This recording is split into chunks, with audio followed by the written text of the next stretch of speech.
Hi everyone, I'm here today to go over the remote learning for week 10, which is going to be on the battles in the American Civil War. Before we start, look where I am, back in the classroom. We're in for a meeting today, so I brought my laptop to record this now before we start. But it's so exciting to be back. But I will go through the lesson and not go off on a bit of a ramble about that. So I've actually put lesson 1 and lesson 2 up at the same time because they both involve one task, which is the same.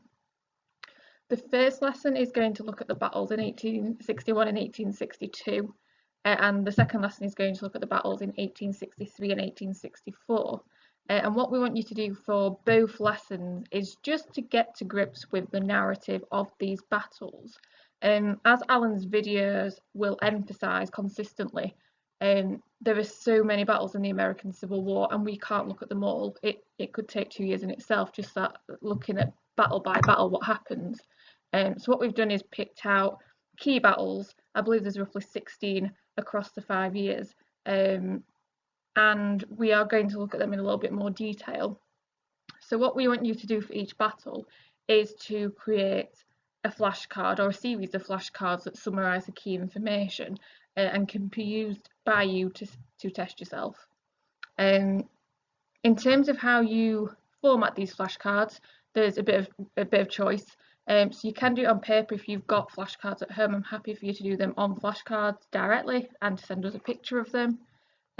You could do them on Microsoft Word. I put an example on lesson 1 that you could copy and paste across to a blank Microsoft Word document and use that as a template.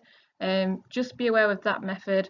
A downside is that you can see the answer because they're side by side. So you might just want to think about formatting that. Whether you number your cards and have questions on one page, answers on another page, that might be a better approach actually.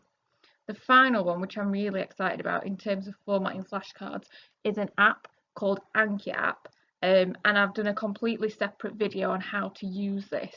It's not the hardest app to use. I've been playing about with it for a few days, but I think not only is it a good way to make flashcards, but in terms of how you can test yourself after you've made the flashcards, it's a really impressive app. So please make sure you watch the video on how to use that app so you've at least had a look at whether it's something that might work for you. So as I've said, both lesson 1 and lesson 2 are just that activity, essentially a series of flashcards for the battles. We want 8 per battle to prevent you just doing a flashcard on who won each one.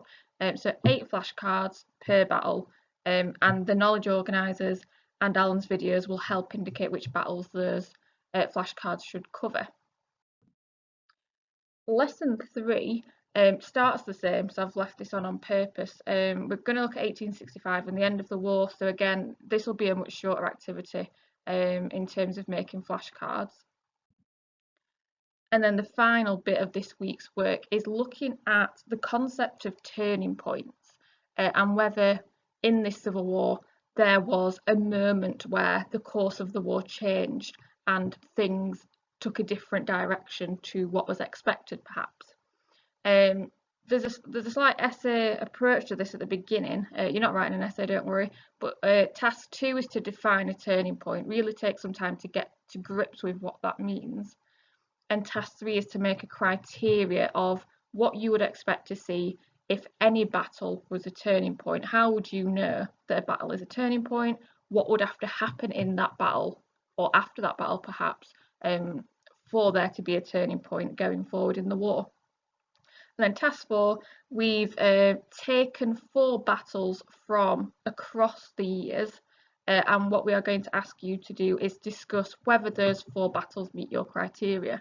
To do all the battles would be a lengthy task, so we've picked 4 battles that are often considered turning points, and it offers you an opportunity to look at whether they are or not. That is the work. It doesn't sound like much, however, those flashcards should take you quite a while to make if you're going to make them well. We will be using those flashcards later down the line, so if you cut corners and rush them, we will notice quite quickly. Apart from that though, email us with any questions as always. Have a lovely week and enjoy the task. Big thank you to Fran for that video. Hope all you historians now know what you're doing this week. Make sure you watch all those videos from the Civil War playlist, so you've got a really deep understanding of what was going on in the war. Leave comments, like, subscribe, keep coming back. There'll be loads and stuff to help you revise and get through not only the rest of this year but deep into next year as well. Okay, thank you very much, and again, big thank you to Fran.